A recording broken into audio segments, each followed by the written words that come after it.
Muy buenos días a todas y todos, o muy buenas tardes si nos están siguiendo, escuchando y viendo desde Europa o otras partes del mundo. Bueno, bienvenidas y bienvenidos a nuestra sesión de hoy del primer seminario internacional Historia y Memoria de Violencia y Conflictos en América Latina, que estamos organizando desde la Universidad del Norte y el Instituto de Estudios Latinoamericanos y del Caribe, desde el Merian Centro Calas, con sede en Guadalajara, México, y desde el Instituto Colombo Alemán para la Paz, el CAPAZ, con sede en Bogotá, en Colombia. Hoy tenemos en nuestro ciclo de conferencias un tema que creo que es muy importante, pero que todavía no hemos abordado mucho en ese ciclo de evento. Generalmente hemos hablado sobre las violencias que pasaron o siguen pasando en países como Colombia, como Perú, como en Centroamérica, en México, etcétera, y los conflictos, por supuesto. Pero tuvimos una mirada que era más sobre lo que pasa, digamos, dentro de los países. Pero también, por supuesto, sabemos que en la historia latinoamericana también actores externos han jugado un papel muy importante y muchas veces también muy violento. O sea, se trata de la intervención que puede ser, por supuesto, con poder o con intereses económicos, con intereses políticos y también a veces a través de o con formas militares. Entonces, eso es el tema que nos ocupa hoy. El título de la conferencia de hoy es justamente la percepción del intervencionismo estadounidense en la prensa del Caribe, aproximadamente entre 1890 y 1930. Y para eso tenemos un invitado muy especial, es el profesor doctor Thomas Fischer, que es de Alemania, pero de hecho, cuando les voy a contar un poco más, después lo van a poner un poco en duda si realmente es de Alemania, no solamente porque ha nacido en Suiza y es suizo, sino también porque tiene un recorrido muy, muy largo por diferentes países de América Latina. Thomas Fischer es profesor de Historia de América Latina en la Universidad Católica de Eichstätt-Ingolstadt en Alemania, pero estudió Historia, Germanística y Pedagogía en la Universidad de Berna en Suiza, donde también obtuvo su doctorado en Historia. Después ha trabajado en la Universidad de Nuremberg-Erlangen, que eso sí en Alemania, donde hizo su habilitación, que es algo como un segundo doctorado, y sobre el tema de América Latina y la sociedad de las naciones. Thomas Fischer ha trabajado realmente en un sinnúmero de proyectos de investigación relacionados con varios países latinoamericanos, entre los cuales está México, Chile, Argentina, Brasil, Colombia y algunos más. Y también creo que cabe destacar el amplio o la variedad de temas que está trabajando Thomas. Eso incluye, por ejemplo, el tema de los estados y los estados débiles, por ejemplo, allí, entre otras cosas, vinculados en la historia de la sociedad de las naciones. También incluye la historia de las élites, creo que es un tema sumamente importante. También el fútbol, otro tema que sería interesante charlar, que supongo que hoy no va a ser en el centro del debate, pero por ejemplo tuvo o ha escrito sobre el mito de Maradona, algo que seguramente es un tema de mucho interés, no solamente en Argentina, sino en toda América Latina. También temas de migración entre Europa y América Latina, y también de la historia de la ciencia, y especialmente también un tema que ha trabajado mucho en los últimos años es el tema de la memoria colectiva, también enfocado, entre otros, en Colombia. Y para no extenderme demasiado en esa presentación de la hoja de vida de Thomas Fisher, solamente quisiera añadir que también se desempeña como en la edición de diferentes revistas especializadas en historia y en los estudios culturales, como es la revista Iberoamericana, y también forma parte del consejo académico de la Fundación Elizabeth Kessmann, que es una fundación que justamente también trabaja otro tema que nos va a ocupar la semana que viene en ese ciclo de conferencia, que es especialmente vinculado a la dictadura cívico-militar de Argentina. Entonces, no quiero extenderme mucho más en esa presentación, porque lo importante es, por supuesto, la presentación y después también tener el espacio del intercambio, de debate, de preguntas, de comentarios. Allí, nuevamente, creo que ya ustedes saben, pero ustedes, por supuesto, pueden dejar sus comentarios, sus preguntas en el chat, tanto de YouTube o del Facebook, para que después podamos intercambiar con Thomas Fisher. Bueno, y ahí realmente termino esa introducción y doy la palabra a Thomas. Bienvenido, Thomas, y muchísimas gracias por haber aceptado esa invitación. Bueno, Stefan, buenas tardes. Muchísimas gracias por esta invitación. Y ya llegó la presentación, que me pone muy feliz mientras tanto. Tuviste que hablar mucho tiempo, Stefan. Pero cabe decir que realmente de todo tiene un poco esta presentación de lo que tú has mencionado, ¿no? De mi biografía, menos el fútbol. De fútbol no tiene nada lo que voy a hablar hoy. Y yo me he enterado de este ciclo de conferencias de ustedes que tiene que ver con violencia y memoria en América Latina. Y cabe decir o reiterar lo que el profesor Stefan ya ha mencionado, que lo que voy a exponer no tiene que ver tanto con violencia física. En este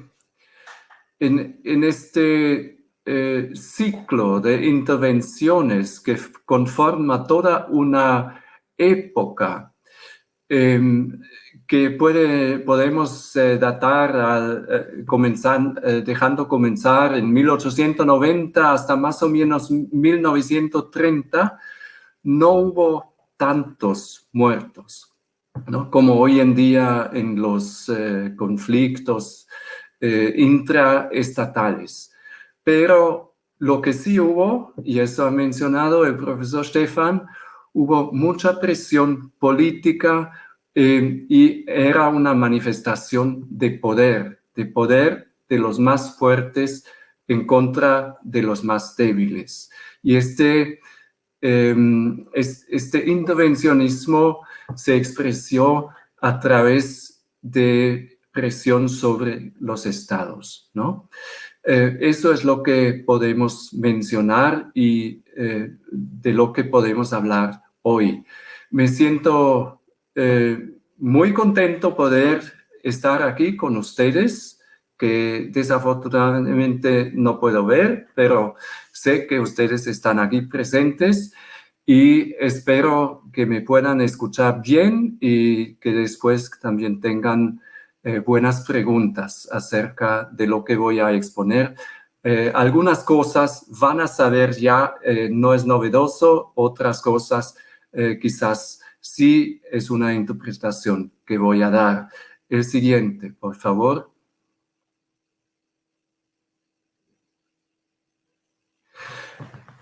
Bueno, antes de empezar, quiero mostrar el gran actor en esta parte de historia que vamos a abarcar hoy es el país de Estados Unidos que ejerce poder, lo he mencionado, sobre los países, en nuestro caso, sobre América Latina.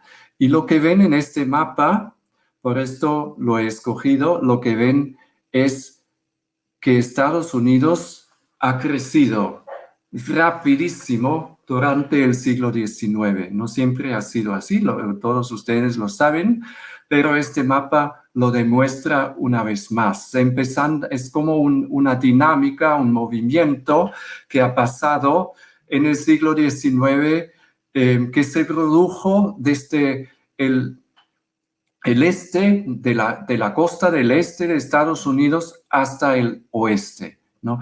Este fenómeno llamamos expansionismo, o como aquí está titulado, expansión territorial o adquisición territorial. ¿Adquisición de quién? De Francia y de la antigua España como poder colonial, pero también de jóvenes estados nacionales como lo que era el heredor de Nueva España, del virreinato de Nueva España, que sería México, que ha perdido gran parte de su territorio a Estados Unidos, ¿no? Entonces, el comienzo de la nueva historia nacional de Estados Unidos es una historia de expansión territorial. El siguiente, por favor. Bueno, este fenómeno conllevó a la consolidación territorial hasta que sería un imperio. Para América Latina, Estados Unidos se establece, emerge como imperio a lo largo del siglo XIX. Y si nos preguntamos cuáles eran las fuerzas directrices en este proceso, en esta dinámica, podemos mencionar la política inmigratoria, o sea, era un país abierto, a pesar de, hubo gente que, todos lo sabemos, hubo gente que vivía, indígenas que vivían en el centro de este estado, pero de este territorio o espacio, pero la política quería dar acceso a más personas que emigraron desde Europa a este país. Entonces, el segundo punto es la colonización, independientemente de del Estado, eran los famosos settlers, ¿no? Que movieron la frontera hacia el oeste en este país hasta que llegaron a la costa pacífica. También era resultado de compra de territorios, lo he mencionado, de España, de Francia, y también de guerras, en este caso principalmente con México, pero no siempre eran guerras o no siempre eran tan claras las líneas divisorias entre los territorios mexicanos, porque hubo colaboradores que sí querían juntarse con Estados Unidos y se conformaron nuevos estados federales que se incorporaron en la Gran Federación de Estados Unidos, que creció políticamente, institucionalmente también creció. Y este proceso siempre se concluyó con indemnizaciones, se hizo compras o cuando se tomó la tierra se dio una indemnización y se hizo un contrato o varios contratos, ¿no? Así que este proceso tuvo un componente de derecho internacional. La siguiente, por favor. Esta fuerza de la expansión territorial tenía para los contemporáneos un nombre. Ellos lo llamaron Manifest Destiny. Era una forma de justificar el proceso de expansión territorial entre lo que iba a ser la gran comunidad de la nación estadounidense. En el año 1945, el periodista John O'Sullivan escribió sobre este destino nacional, Manifest Destiny, que será, lo cito en inglés, to overspread and to possess the whole of the continent, ¿no? O sea, cubrir todo el continente, pero en el texto no queda claro si realmente era el continente o solamente este proceso de expansión desde el este hacia el oeste, ¿no? Y encontramos dos palabras claves que son de suma importancia para la identidad estadounidense hasta hoy en día, que es liberty y federated self-government, ¿no?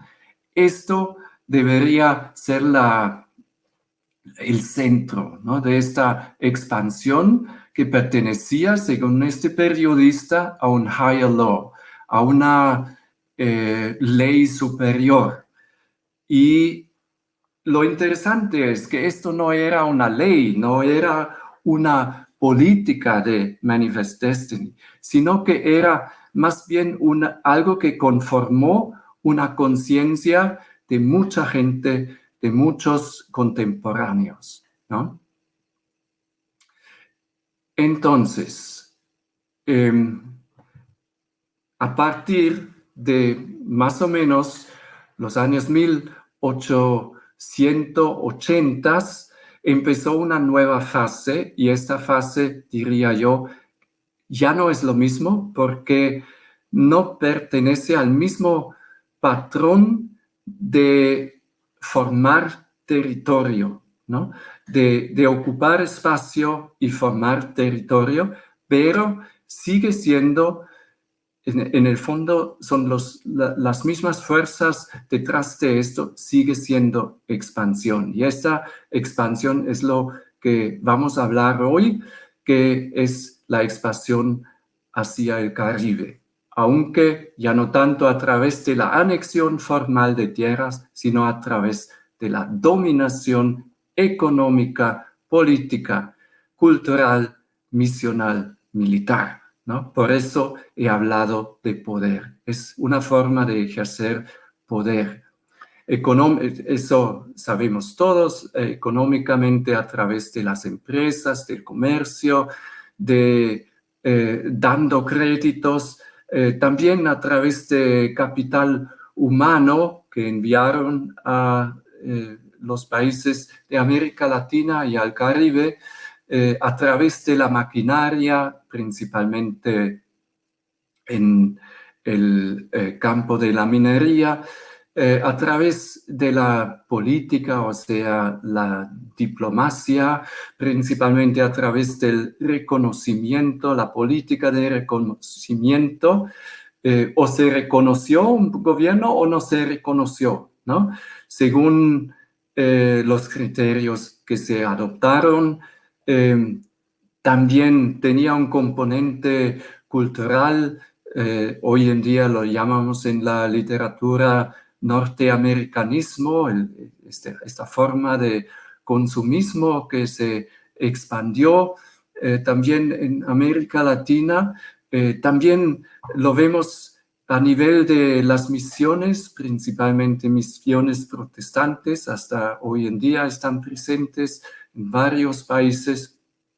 Y finalmente a nivel militar, lo que a mí me interesa principalmente hoy, pero siempre hay que ver estas dimensiones del expansionismo hacia el Caribe en su conjunto. Los ejércitos, los buques de guerra, los marineros solamente son una parte de varios instrumentos para ejercer poder. El siguiente, por favor.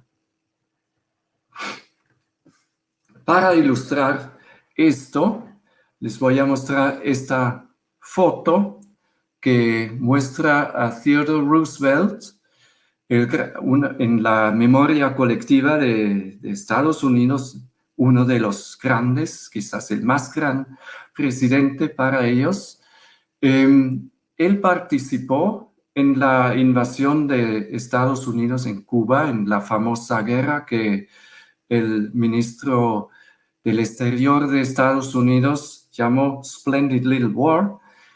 Él participó en una compañía de caballería y en el centro lo vemos y en el fondo la bandera de Estados Unidos con su equipo que ellos se llamaron Rough Riders. Esto todavía no son marineros, después vienen los marineros y uniformados, todos con el mismo equipo bélico que tienen, etc., ¿no? El siguiente, por favor. Este tipo de caricaturas aparecieron por montón en Estados Unidos en la época. He dicho que ya no hablamos de un proceso de colonización formal, sino más bien informal a través de intervenciones, y que vemos aquí una caricatura que ha sido publicado en The Journal en Minnesota en el mismo año de la ocupación de Cuba por Estados Unidos, y vemos el tío Sam, ¿no? Con sus pantalones, largas piernas, con barba blanca y el sombrero con los Stars and Stripes. Y este tío Sam se encuentra en el sur de Estados Unidos y está cazando peces. Y uno de los peces se ve, es Cuba, otro supuestamente Puerto Rico y otro quizás las Filipinas. Esto no veo precisamente de aquí. O sea, lo demuestran ese proceso como un deporte, ¿no? Y eso también dice el texto que acompaña a esta caricatura. Opening of the fishing season. Uncle Sam seems to be making a good catch. Parece que hace una buena pesca, una buena caza, ¿no? Eso es lo que vemos, y hay como ya he dicho, no es una caricatura única, sino hay muchas, ¿no? Son representaciones de este proceso como lo ven en Estados Unidos. Por otra parte, y ahora paso más bien a la parte de América Latina, del Caribe, lo ven normal, o mucha gente lo ve de manera diferente. El siguiente, por favor. Pero primero, ya he dicho, el intervencionismo no es el mismo fenómeno, analíticamente no es el mismo fenómeno como el expansionismo territorial. El intervencionismo se define como una expansión de poder puntual, ¿no? Se ataca en un lugar, normalmente son las capitales de los estados débiles de Centroamérica y del Caribe, o son regiones estratégicamente importantes, como por ejemplo Veracruz en México, que es el puerto principal para la importación e exportación del centro de México, o son otros puntos estratégicos como la minería que quieren proteger por influencias diferentes de lo que quieren, o la United Fruit que produce bananos, etc., ¿no? Entonces es puntual. Y lo otro es que es temporal. Al menos lo quieren. Quieren que sea temporal, o sea, a poco tiempo. Normalmente no se ocupa el país entero a largo tiempo porque se quiere mantener un gobierno con una política según el gusto de Estados Unidos. Esto es intervencionismo.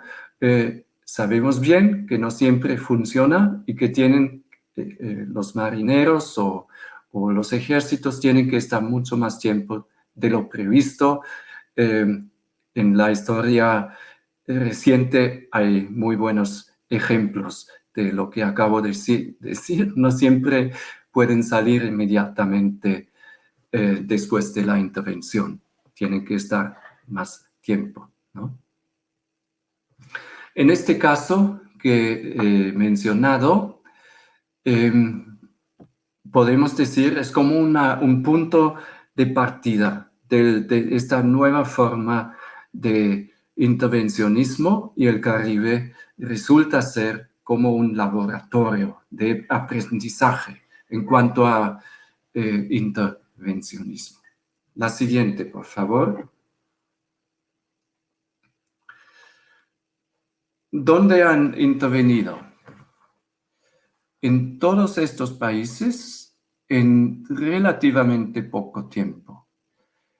Es un mapa dibujado por un colega mío, de Michel Goba, un especialista de la historia de Guatemala, historia de Nicaragua, y él quería mostrar que lo que sucedió en este país no era una política única, sino que era toda una región bajo la mira de Estados Unidos, que finalmente intervinieron con ejércitos. O sea, intervinieron en México en varias ocasiones, en Nicaragua, lo he mencionado, en Haití, en Cuba, en Honduras también, y por supuesto en Panamá, o si quieren Colombia. Eso es lo que concierne al país de Colombia, ¿no? La pérdida, o como se dice en la historiografía de Colombia, el gran dolor de Panamá. Esto también forma parte de este intervencionismo de Estados Unidos. Y en algunos países, como en Haití, quedaron más tiempo. Allá realmente podemos hablar de una ocupación, a pesar de que al principio no era diseñada como ocupación a largo plazo. Igualmente, en Cuba quedaron más tiempo, y hasta hoy en día se han reservado un pedacito a través de contratos, que es Guantánamo. Y en Panamá se quedaron con un pedacito de tierra para finalizar la construcción del canal de Panamá, ¿no? El siguiente, por favor.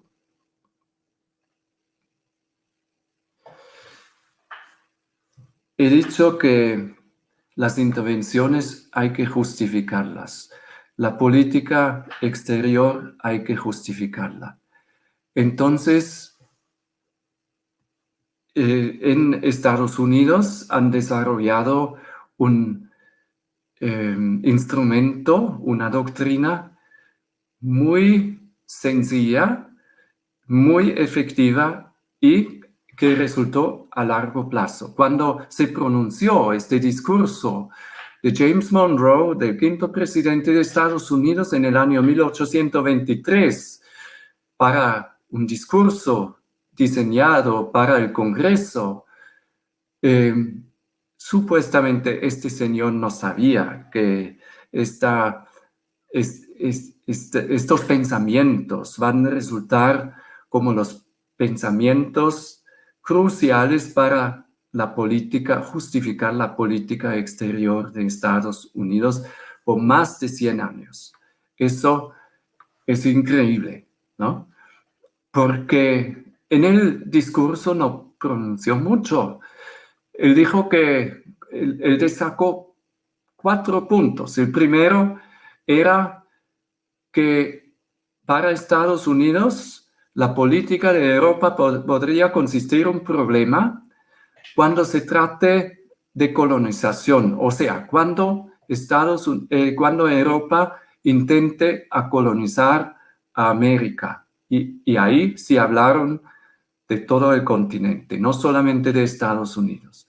También se trató de intervención en la política. No querían aceptar esto. Tampoco querían aceptar intervenciones militares y finalmente control político con otras medidas. Todo esto podría ser casus belli para Estados Unidos, pero no lo establecieron como un principio, sino en cada caso, cuando pasó algo así por parte de Europa en América Latina, entonces lo pensaron, si vale la pena tomarlo como casus belli o no, ¿no? Pero allá estaba el discurso de James Monroe, y era, yo insisto en esto, súper efectivo, y casi no hubo durante más de 100 años un presidente que no se refirió en esta doctrina de Monroe. Pero esta doctrina de Monroe se convirtió con el tiempo, ¿no? Al principio era realmente pensada para rechazar la influencia de Europa. Pero como desde un principio se involucró a América Latina, cada vez más era una doctrina para justificar la actuación de América Latina hacia, de Estados Unidos hacia América Latina. Esto pasó a partir de los años 40, 1840. La siguiente, por favor.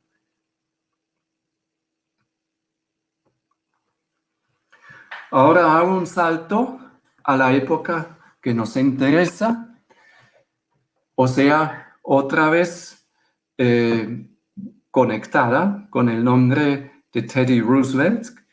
Recuerden la imagen que he mostrado. Él ha participado en la ocupación de Cuba y una vez presidente sintió que quería añadir algo a esta famosa doctrina de Monroe para justificar la actuación de Estados Unidos en la región del Caribe. Y él dijo, bueno, los Estados Unidos tienen algo como una misión, nos recordamos al expansionismo, ¿no? Manifest Destiny, algo como una misión en la región también como International Police Power, ¿no? O sea, los Estados Unidos deben ser la policía en la región, no solamente que lo quieren ser, sino deben ser. Es una misión para ellos. Cuando, if it became evident that their inability or unwillingness to do justice at the home and abroad had violated rights of the United States or had invited foreign aggression to the detriment of the entire body of American nations, ¿no? Es una fundación moral de la política del intervencionismo, del más poderoso hacia el más débil, ¿no? Cuando hay desorden, cuando hay que establecer criterios claros políticos, cuando hay países extranjeros quienes están presentes allá y ejercen poder, esto puede ser el momento cuando los Estados Unidos sienten la necesidad y su deber moral para intervenir en estos países. Eso más o menos es lo que dejó como su credo, su legado, y en 1910, el mismo presidente Roosevelt publicó un libro, su autobiografía, donde él mismo dijo, I took the panel, I took Panama.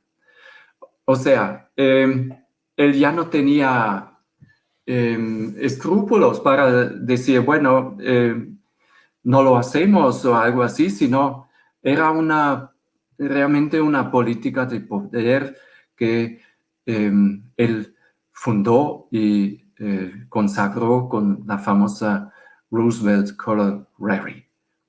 ¿Seguimos? Esto, y he dicho, ahora quiero ver cómo era el impacto en la prensa del Caribe. Esto supuestamente no era visto igual por todos, ¿no? En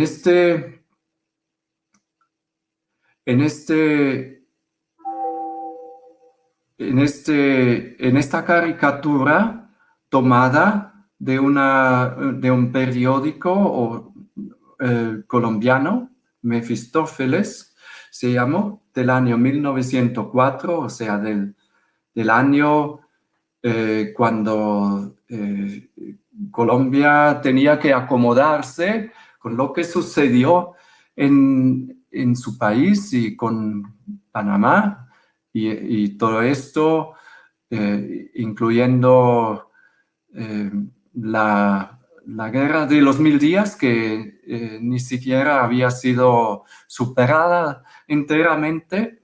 En este momento salió esta caricatura y me parece muy interesante cómo dibujan las cosas.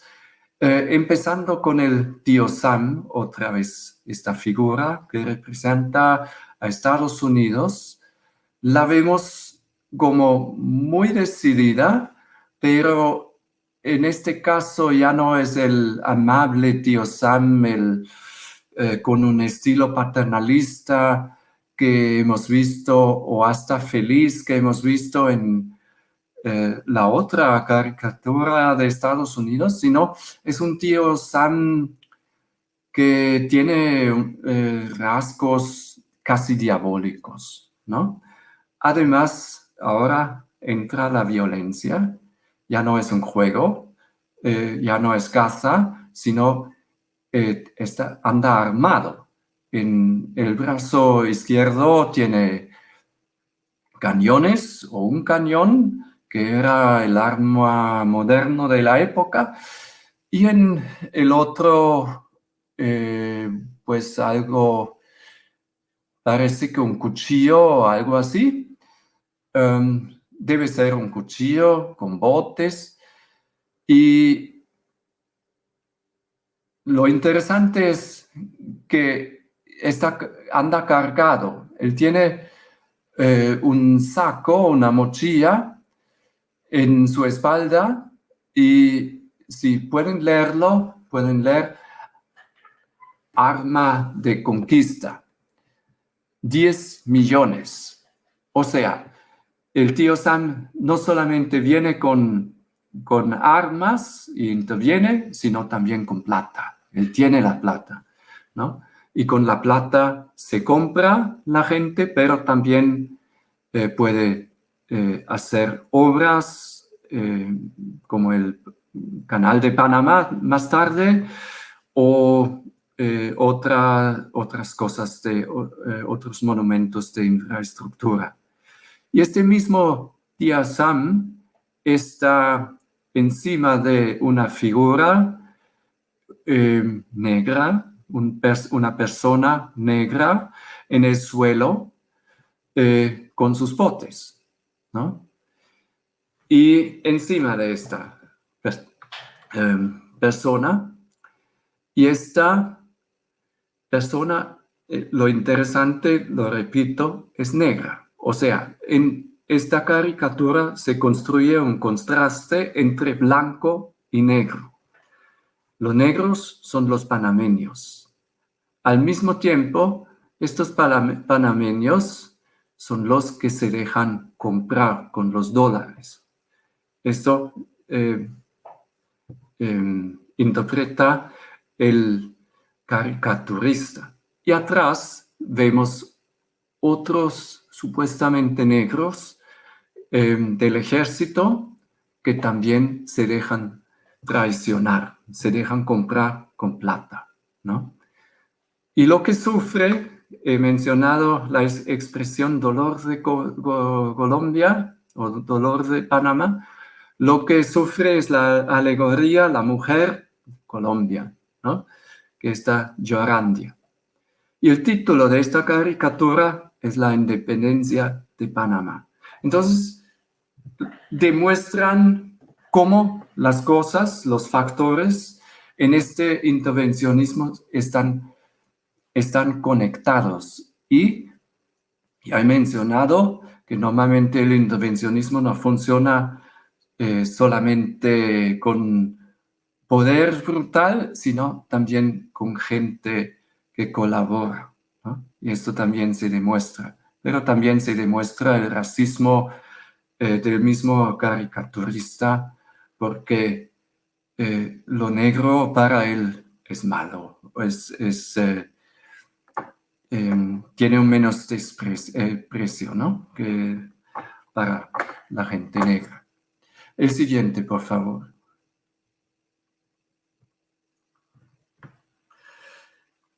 Paso al siguiente presidente de Estados Unidos, que era el presidente Wilson, también 8 años en el poder, el presidente que finalmente pasó la Primera Guerra Mundial, que también conocemos en Europa, porque era la primera vez que Estados Unidos también expandió o intervino en Europa. Pero el mismo presidente también mantuvo un discurso un poco diferente de Roosevelt, ¿no? A través del panamericanismo, y él habló en su famoso discurso de 1917 del respeto mutuo, de la soberanía en el ámbito de la institucionalidad panamericana. En otros discursos habló de manera parecida y dijo, no nation should seek to extend its policy over any other nation or people, but that every people should be left free to determine its own polity, its own way of development, unhindered, unthreatened, unafraid, the little along with the great and powerful, ¿no? En cuanto a la Liga de las Naciones, dijo que los grandes y los pequeños deberían gobernar lado a lado. Pero el mismo Wilson en práctica también siguió la política de intervención, siguió con la ocupación de Haití, con la ocupación de la República Dominicana, intervino en Cuba de nuevo. Así que no se puede decir que estas palabras eran principios que realmente se debería respetar. Él intervino con otros criterios, principalmente cuando según él o según su gobierno, los criterios democráticos no eran cumplidos por países de América Latina. Pero bueno, este discurso entró finalmente también en el Pacto de la Liga de las Naciones, o sea, el precursor de la ONU, ¿no? Allá encontramos este lenguaje de igualdad. Vale, el siguiente, por favor.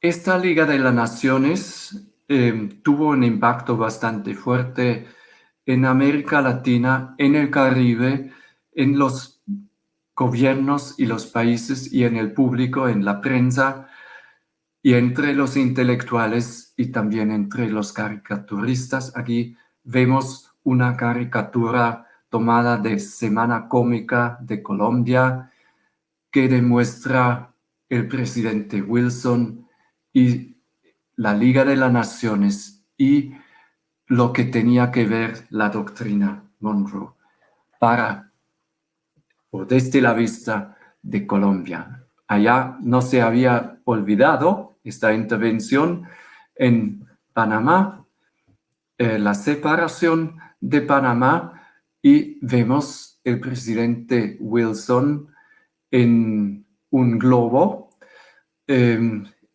sentado en Estados Unidos mirando hacia el sur, y el título de esta caricatura lo menciona: La mano que aprieta. O sea, este mismo Wilson siguió para el caricaturista siendo una amenaza para el sur, ¿no?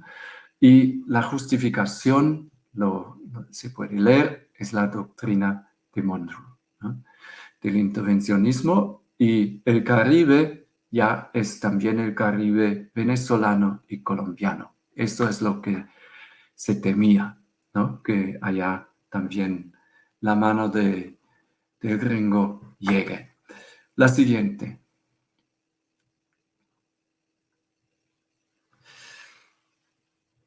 Paulatinamente, en el mundo de los políticos, de los expertos de derecho internacional, de los intelectuales, de la prensa, de los estudiados, se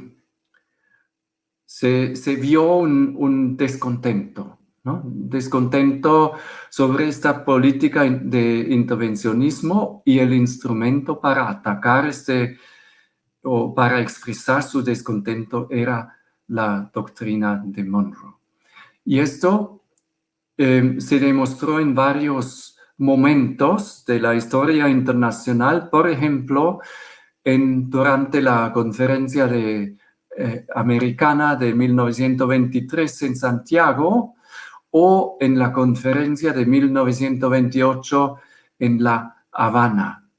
El ministro del Exterior de Estados Unidos en aquel entonces era Charles Evans Hughes, quien era un experto de ciencias políticas, quien defendió a capa y espada el intervencionismo, pero con palabras muy elocuentes. Lo mismo hizo en Habana, pero allá le encontró ante todo con Gustavo Guerrero, un salvadoreño, un personaje que no aceptó este discurso de Estados Unidos, que hay momentos cuando Estados Unidos tienen que intervenir, etcétera, ¿no? Bueno, él pidió la garantía de soberanía, o sea, el respeto de la soberanía nacional como un principio que se debería consagrar en el derecho internacional.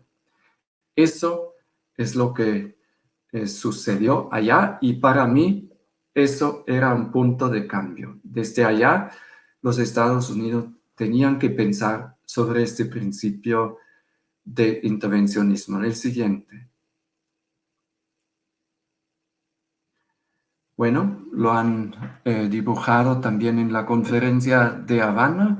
Es una caricatura de la revista social de La Habana. El siguiente.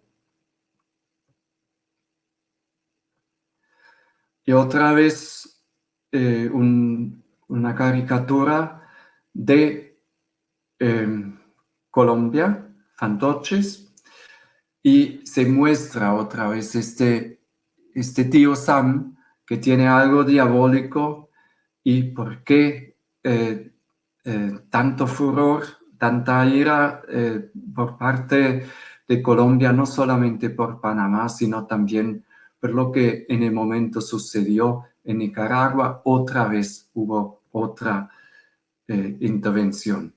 El siguiente. Y en esta caricatura se demuestra arriba la parte pacífica del señor Hughes y abajo los cañones que intervienen en este caso en Panamá. El siguiente, ya tenemos que terminar. Esto era el señor Guerrero, el diplomata de Salvador. El siguiente.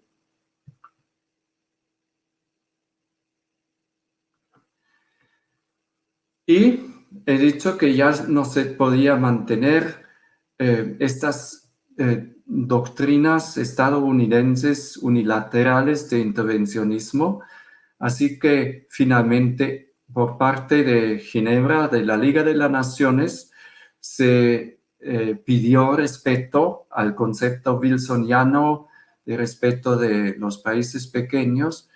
Y finalmente en la Conferencia de los Estados Americanos en 1933, esta famosa convención que se firmó también por parte de Estados Unidos, donde se dijo, no state has the right to intervene in the internal or external affairs of another. Esta era la batalla de los débiles a través de los mecanismos internacionales y los discursos anti-monroísta que llevaron a cabo durante más de 30 años.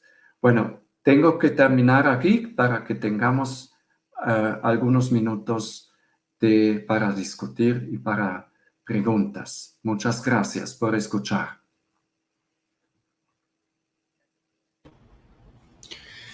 Muchísimas gracias, Tomás, por tu presentación y por, no sé si me escuchan. Ok.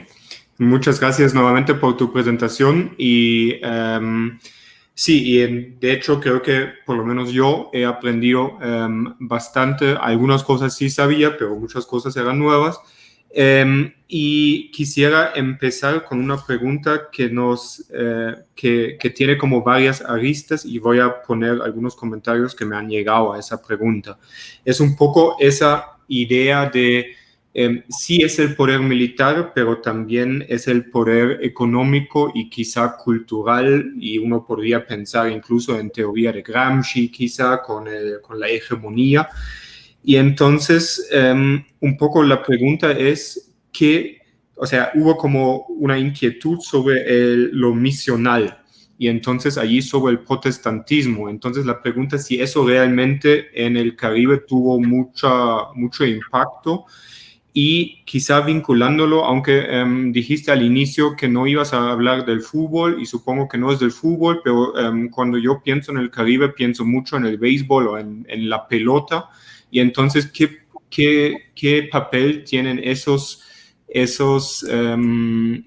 digamos, esos factores culturales en lo que es quizá también la aceptación? Seguramente también otros como el consumismo, como quizá el cine y muchas otras cosas. O sea, ¿qué papel tienen esos factores en quizá la complicidad, en ese factor que también mencionaste, y por parte de las personas del Caribe, de las sociedades del Caribe? ¿Contesto inmediatamente? Sí, o sea, tendría como una... si quieres, podemos juntar. Tú decides. Bueno, entonces primero esa y después... Vale. Sí, son preguntas grandes. Preguntas que se refieren más bien a cómo se ejerce poder. Primero, y antes de todo, quería constatar que implementar poder no solamente funciona conforme con el antiguo principio imperialista, ¿no? Desde un punto A al punto B se implementa religiones protestantes, así de fácil. Las cosas no funcionan, se negocian en zonas de contacto. Claro, hay superiores y subalternos, pero se negocian porque los consumidores o los que aceptan la injerencia de otra religión o otro estilo de pasar el tiempo libre, lo aprueban o no lo aprueban. Los consumidores siempre pueden elegir entre varias opciones, ¿no? Pero las misiones, eso era la primera pregunta, las misiones protestantes sí tenían un impacto bastante fuerte ya en aquella época en el Caribe, ante todo en Cuba, en la República Dominicana, o sea, en las islas. Allá llegaron, construyeron, por ejemplo, también escuelas, dieron dieron clases de inglés, pero aparte también enseñaron su forma de pensar la religión, etc., ¿no? Entonces, allá hay una larga tradición. En otras partes de dominación inglesa, por ejemplo, hay otro tipo de protestantismo ya presente en la región. En cuanto a los juegos o cómo pasar el tiempo libre, sí, el fútbol no llegó a todos los países y en algunos sí llegó bastante temprano. Por ejemplo, en El Salvador hay estudios sobre el país de El Salvador y eso es precisamente el país de la región quizás que menos aceptó la presencia de las grandes empresas, de los grandes símbolos de dominación estadounidense. Pero lo sabemos en Venezuela por el petróleo, en Cuba por el azúcar, en Honduras por el azúcar también y la United Fruit. Llegó en Nicaragua también por el azúcar, por la United Fruit. Llegó el béisbol con las empresas. Esto era el comienzo, ¿no? Mientras, por ejemplo, el fútbol en el sur, en el cono sur, llegó a través de empresas de ferrocarriles, ¿no? Con los ingenieros ingleses que enseñaron a los locales a jugar fútbol hasta que lo convirtieron en algo muy de ellos mismos, ¿no? Y lo mismo sucedió con el béisbol, pero los primeros equipos eran equipos de empresas y eran, cuando miramos las imágenes, las pocas imágenes que tenemos, eran gente, diría, de ingenieros, de la clase de ingenieros, supuestamente alguno otro incluso extranjero, y luego hubo un proceso de trickle down, ¿no? Hasta que llegó este juego a todos. Y bueno, parecido con las otras formas de divertirse, el cine que mencionaste, el gramófono para escuchar música, disques, o los scouts también, todo esto llegó a través de diferentes agentes, misioneros, oficiales, empresas, ingenieros. Ellos lo trajeron, incluso uno u otro viajero de Centroamérica y el Caribe, quien viajó a Estados Unidos, pasó un tiempo allá y trajo la idea de vivir, de hacer el estilo de vida así como lo había aprendido allá. Muchas gracias. En esa línea hay como dos más antes de entrar con otra pregunta que es más académico, pero primero quizá esas dos.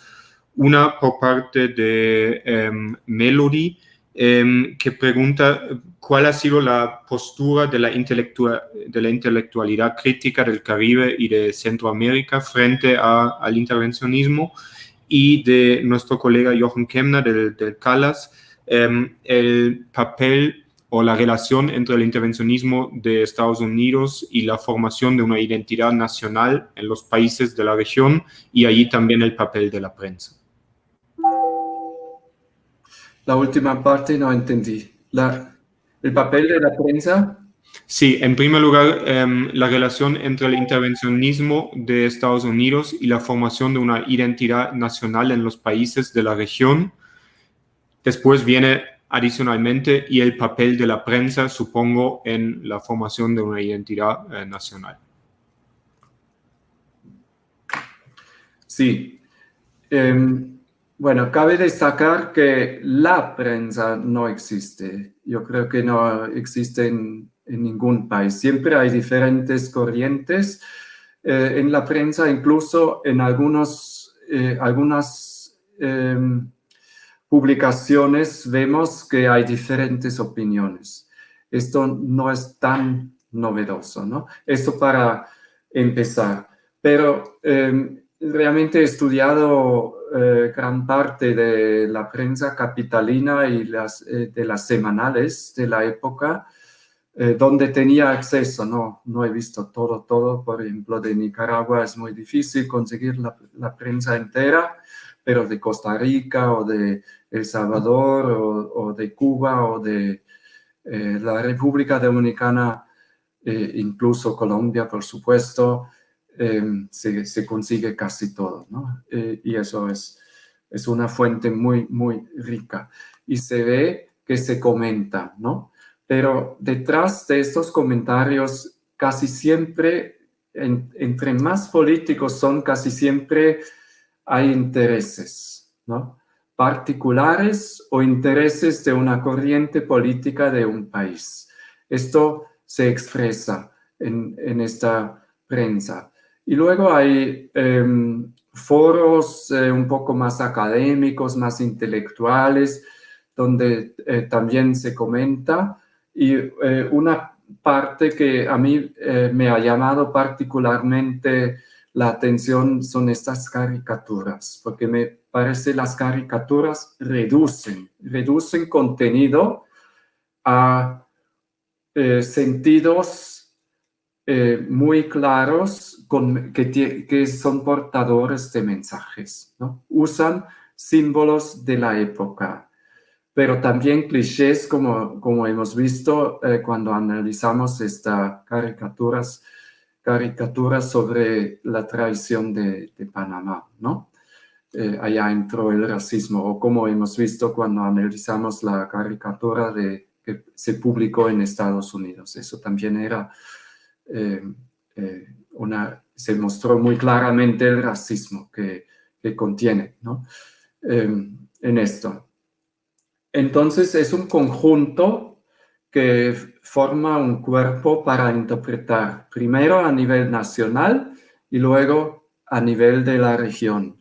Y algunos de los motivos veo que se encuentran en diferentes no solamente periódicos o publicaciones de una nación, sino también entre el espacio caribeño. Así que podría, mirando con un análisis de estos artículos, que se repiten los argumentos, las expresiones que se usan, hasta que se publican a veces artículos en diferentes órganos. Por ejemplo, en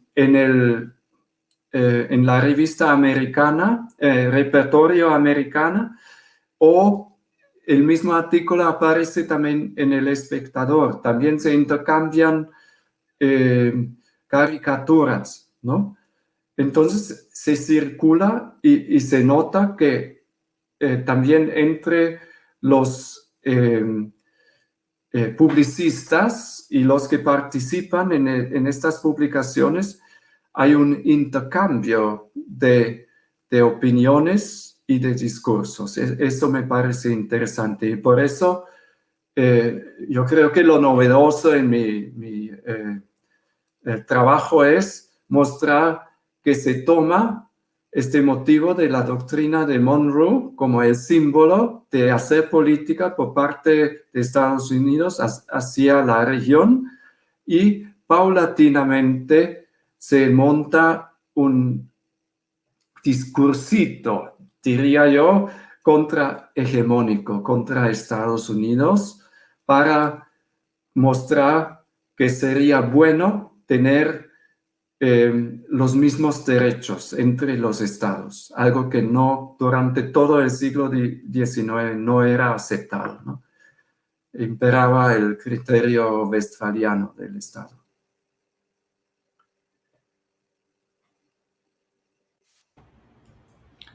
Allí eso también está quizá vinculado con una pregunta que igual lo voy a formular si quieres añadir algo más, justamente lo que también mencionaste sobre la variedad de la prensa. Y entonces Julián Lázaro pregunta qué elementos teóricos y conceptuales se han utilizado para analizar la prensa del Caribe y cuál fue el criterio de selección de los diarios analizados. No sé si allí... Sí. Primero, se me había olvidado contestar la pregunta de la construcción de identidad. Yo creo, por supuesto, ¿no? Tanto las imágenes que se publicaron, que circularon, muy temprano también llegan las primeras fotografías, como los textos y las nociones claves de estos textos formaron parte del discurso y a través del discurso también entraron a la conformación de identidad. Pero, repito, dentro de los estados nacionales de la región no hubo una sola corriente, no, una intervención siempre fue recibida por parte de algún grupo de la élite, ¿no? Esto no debemos olvidar, que pensaba que es bueno, que la política que ellos querían hacer se podía implementar mejor con el apoyo de Estados Unidos, etc. Entonces hay diferentes opiniones, pero podemos ver que hasta los años 20 realmente aumenta el descontento en la región. Esto me parece muy claro y eso forma parte de la identidad. Una identidad que aparte me parece que hasta hoy en día, ¿no? Está presente. ¿A quién le gusta la intervención de otro país, ¿no? Lo último en el caso de Colombia sería a través de la guerra contra las drogas, ¿no? ¿A quién le gusta esta forma como hay intervencionismo?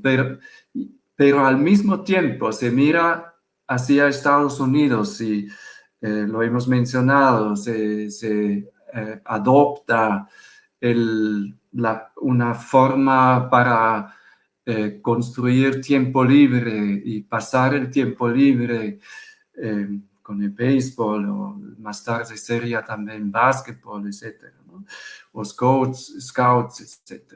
O mira películas y la gran parte de las películas que se mostraron hasta los años 30 eran películas de Estados Unidos, ¿no?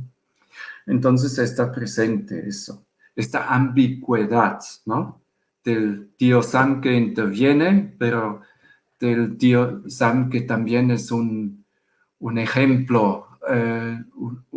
Uno también, a uno le gustaría gozar las libertades que que se tiene en Estados Unidos. Y bueno, la forma como se trabaja con estas fuentes que he explorado, primero realmente he buscado en la prensa capitalina, en los semanales más importantes, en publicaciones académicas y culturales. He buscado los temas del intervencionismo conforme con momentos cruciales de intervenciones, ¿no? En el análisis de discurso los llamamos eventos de discurso, ¿no? Y alrededor de estos elementos de discurso, cuando hay debate, cuando pasa algo importante, hay discusión. Y estos artículos he analizado buscando las palabras claves y con qué se asocian estas palabras claves alrededor de doctrina de Monroe, alrededor de intervención y las emociones que se expresan, los adjetivos que se usan en eso. Pero no me he contentado con eso, sino también he trabajado con las caricaturas. Repito, me parecen fuentes muy importantes y estoy convencido que ya no es difícil tomar esta postura. Después, una vez consumido el visual turn o el pictorial turn, estoy convencido que las imágenes impactan bastante, ¿no? Y por eso me parecen importantes también para tomar en serio como fuentes primarias.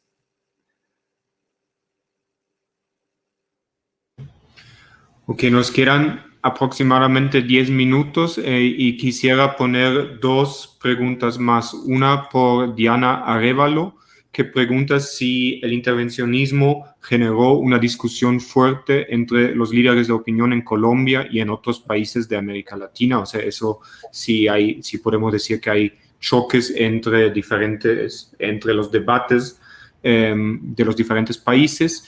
Y otra, ya como pensando en el almuerzo en América Latina y quizá en la cena en Europa, Silvia Medinalos pregunta sobre patrones de comida y dice que esos también cambiaron mucho en el Caribe y precisamente por ese modelo de vida de Estados Unidos. Entonces, si puedes digamos, abordar ese tema un poco, en qué sentido que esos cambios culinarios. Bueno, entendí bien. La primera pregunta se refiere a las diferentes diferencias entre los países, ¿verdad? Sí. Sí, hay diferencias, bastante grandes diferencias.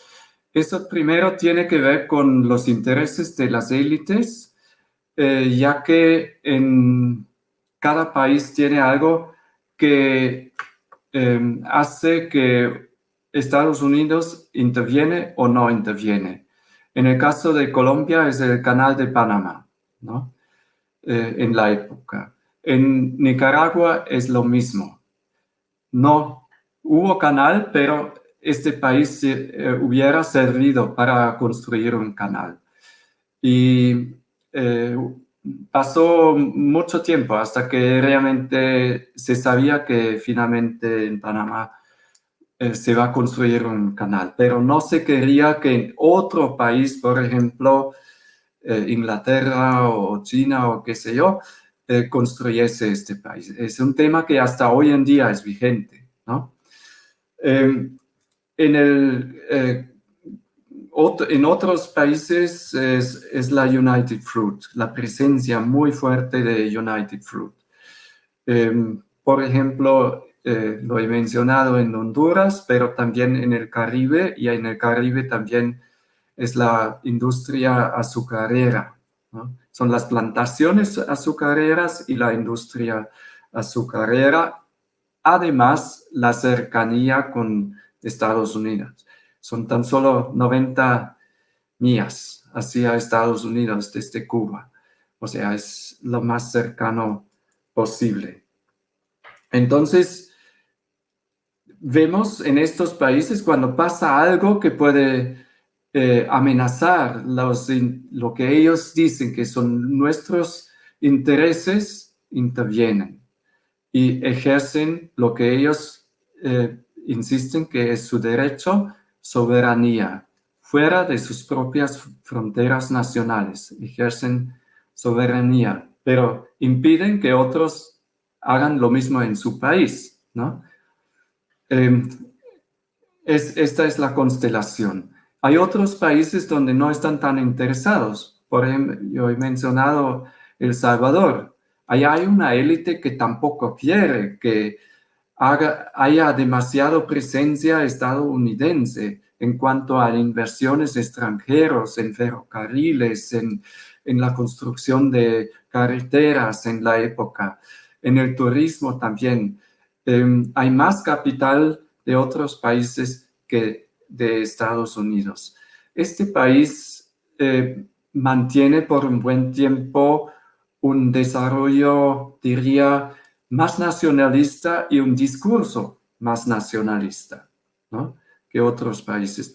Por ejemplo, en la Primera Guerra Mundial no ingresó, mantuvo la neutralidad, insistió, no vamos a hacer lo mismo que Estados Unidos después de 1917, ¿no?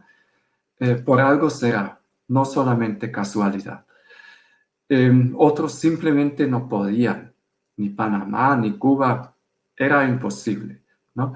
Y con esto quizás también he contestado un poco, hay una pregunta escrita que pasó en la Primera Guerra Mundial, ¿no?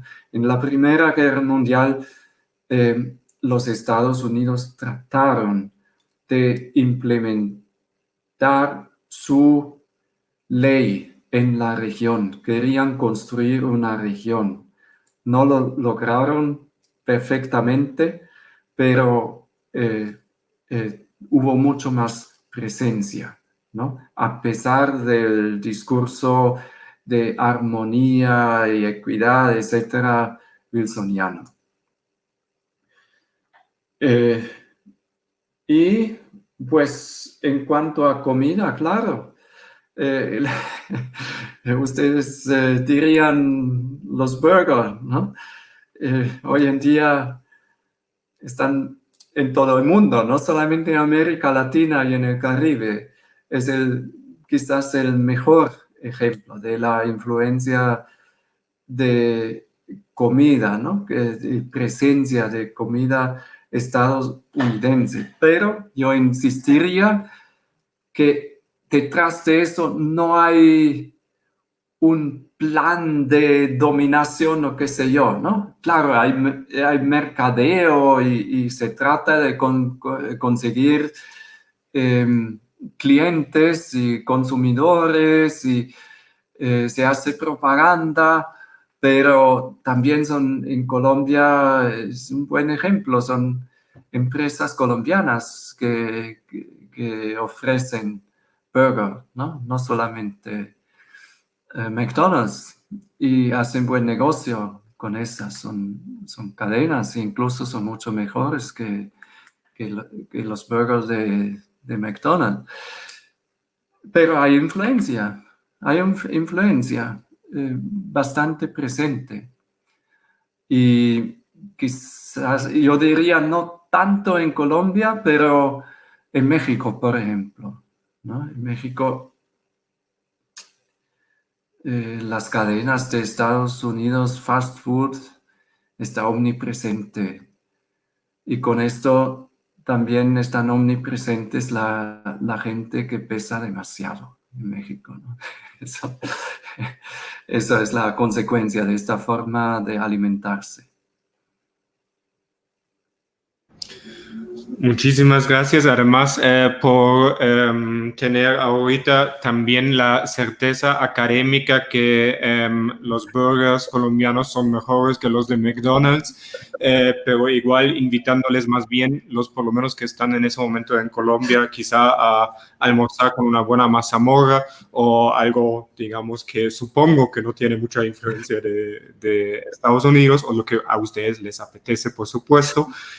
Nuevamente, muchísimas gracias, Tomás, por tu presentación, pero también por haber respondido esas preguntas. Hay más que van en esa línea de la influencia cultural y también económica. A mí también me hubiera gustado hablar un poco sobre lo que no está dentro de tu tema, pero que viene después, en la Segunda Guerra Mundial, por ejemplo, y todo lo que, o sea, las continuidades, que seguramente sería en otro momento. Sí, y entonces nuevamente muchísimas gracias, y también a todas y todos que nos han seguido en esa mañana tarde de hoy. Y también recordándoles que la semana que viene vamos a cambiar tanto del enfoque regional, vamos a llegar al Cono Sur, y también vamos a acercarnos un poco más en el tiempo bueno, al hoy, si hablamos sobre, digamos, los avances, pero también los desafíos que hay en los juicios y los procesos contra los perpetradores de la dictadura cívico-militar en Argentina, en una charla que nos va a dar Rosario Figarí Layuz. Y entonces allí nos vemos la semana que viene. Muy feliz tarde, un buen almuerzo o buena cena a todos y hasta la semana que viene. Muchas gracias.